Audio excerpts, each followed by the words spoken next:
एक समय की बात है। उत्तर में एक ऐसा साम्राज्य था जिसकी चमक सूरज को मात देती थी। उसका नाम था स्वर्णपुर।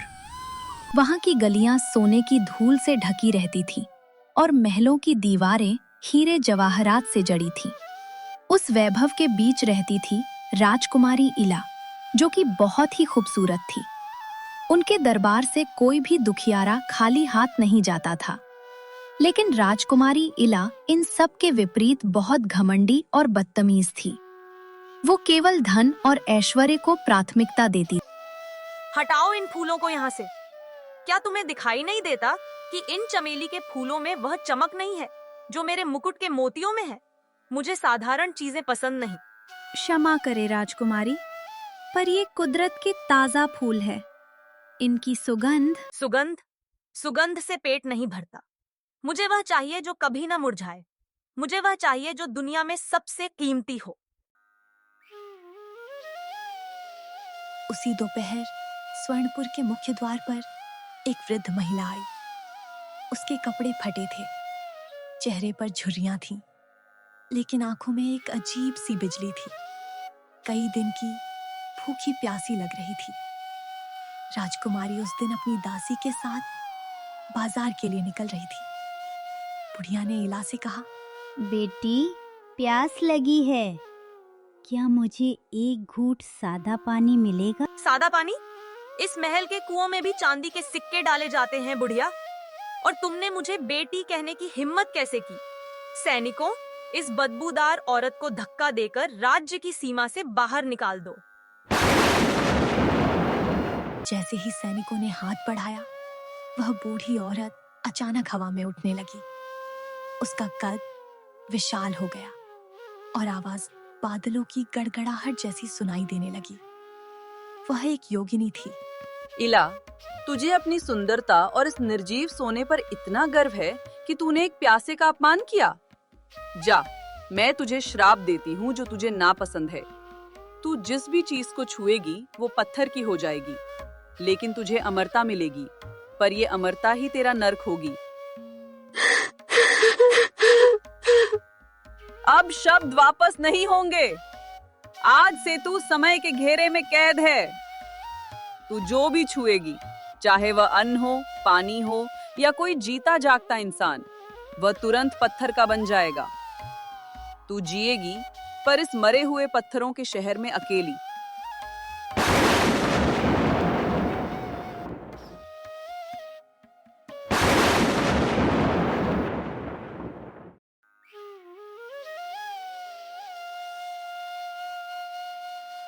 देखते ही देखते स्वर्णपुर की हंसी थम गई। इला घबराकर जैसे ही अपने पिता की ओर दौड़ी और उनको छुआ, वो तुरंत पत्थर की मूरत में बदल गए। चीख सुनकर रानी अपने शयन कक्ष से भागी भागी इला के पास आई। छूते ही वो भी पत्थर की बन गई। सैनिक दसियां सब अपनी तलवारें थामे जड़ हो गए। सारा सामान और वो सोने का महल पूरा पत्थर का हो गया। जो भी इंसान बचे हुए थे, वो अपनी जान बचा के उस साम्राज्य को छोड़ डीएच के भाग गए। इला बस रोती रह गई। मैं इस सोने के थाल को छूती हूँ तो ये और भी भारी हो जाता है। मुझे कुछ खाने की इच्छा होती है, पर मैं पत्थर की रोटी कैसे खाऊं? समय बीतता गया। कई 100 साल बीत गए। स्वर्णपुर के चारों ओर घना जंगल उग आया। अब स्वर्णनगर शापित नगर के नाम से जाना जाने लगा। लोग उस रास्ते से जाने से डरते थे। महल के अंदर इला बिल्कुल अकेली थी। वह बूढ़ी नहीं होती थी, उसे मौत नहीं आती थी।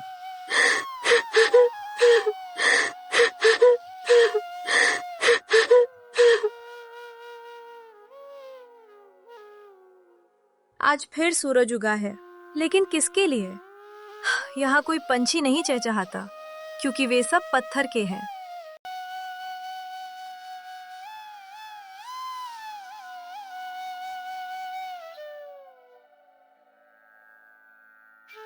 वह अक्सर अपने माता पिता की पत्थर की मूर्तियों के पास जाकर घंटों रोती, खुद को कोसती रहती।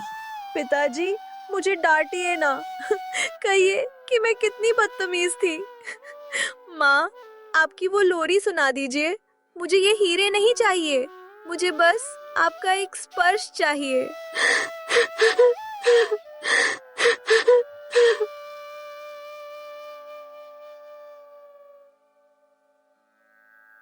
लेकिन पत्थर कभी जवाब नहीं देते। इला को समझ आ गया था कि उसके व्यवहार ने उसे कहां पे लाके खड्डा कर दिया था। एक दिन इला अपने बगीचे में बैठी थी, जहां पर सब कुछ पत्थर का था। पानी, दाना, चुगते पक्षी, सब कुछ जंगल में लकड़ियां चुनते हुए 7 साल का एक बच्चा आर्यन भटककर महल के बगीचे में आ गया। उसने देखा कि वहां पत्थर के अंगूर लगे हैं। वाह, कितने सुंदर खिलौने हैं यहाँ। अचानक उसकी नजर जमीन पर उदास बैठी इला पर पड़ी। वह फटे हुए हजारों साल पुराने कपड़ों में थी। अरे, आप यहाँ क्या कर रही हैं? क्या आप भी रास्ता भटक गई हैं? इंसान, एक जिंदा इंसान।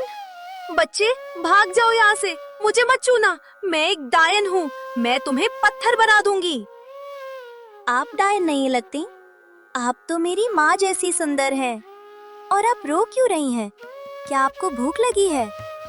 मैं आर्यन हूँ, गांव से भटककर यहाँ आ गया हूँ। मेरे पास एक सेब है, आप चाहें तो इसे खा सकती हैं। आर्यन ने सेब की तरफ हाथ बढ़ाया। इला ने चिल्लाकर उसे रोका। नहीं, इसे वही जमीन पर रख दो। अगर मैंने इसे छुआ तो ये पत्थर बन जाएगा। आर्यन ने सेब रख दिया। इला ने उसे छुआ और वह तुरंत लाल पत्थर में बदल गया। आर्यन की आंखें फटी रह गईं, लेकिन वह डरा नहीं। कोई बात नहीं दीदी, अगर आप सेब नहीं खा सकती तो मैं आपको कहानी सुना सकता हूँ। मेरी दादी कहती हैं कि कहानी सुनने से पेट की भूख मिट जाती है। उस दिन से आर्यन रोज आने लगा। वह दूर बैठता और इला को गांव की सारी बातें सुनाता।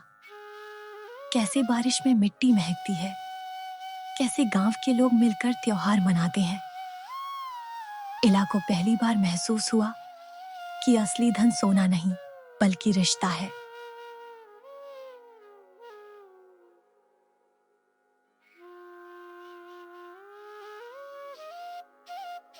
एक शाम जब आर्यन जाने लगा, तभी एक पुरानी मीनार जो सदियों से जर्जर थी अचानक गिरने लगी। वह सीधे आर्यन की तरफ झुक रही थी। आर्यन, हटो वहां से। आर्यन का पैर एक पत्थर में फंस गया था। वह हिल नहीं पा रहा था। मीनार गिरने ही वाली थी। इला जानती थी कि अगर उसने आर्यन को छुआ तो वह उसे हमेशा के लिए खो देगी। वह पत्थर का बन जाएगा और अगर नहीं छुआ तो वह मर जाएगा। हे योगिनी, मुझे मेरा रूप नहीं चाहिए, मुझे ये महल नहीं चाहिए। इस मासूम की जान के बदले मेरा अस्तित्व ले लो। मैं इसे पत्थर नहीं बनने दूंगी। इला बिजली की गति से दौड़ी। उसने आर्यन को धक्का दिया। जैसे ही उसकी उंगलियों ने आर्यन को छुआ, इला ने अपनी आंखें बंद कर ली। उसे लग रहा था कि अब आर्यन पत्थर का बन जाएगा, लेकिन यह क्या? आर्यन जिंदा था। इला ने देखा कि एक रोशनी पूरे महल में फैल गई। पत्थर के राजा की आंखों में आंसू आ गए। पत्थर की दासी के हाथ में पकड़े फूल असली हो गए और उनमें से खुशबू आने लगी।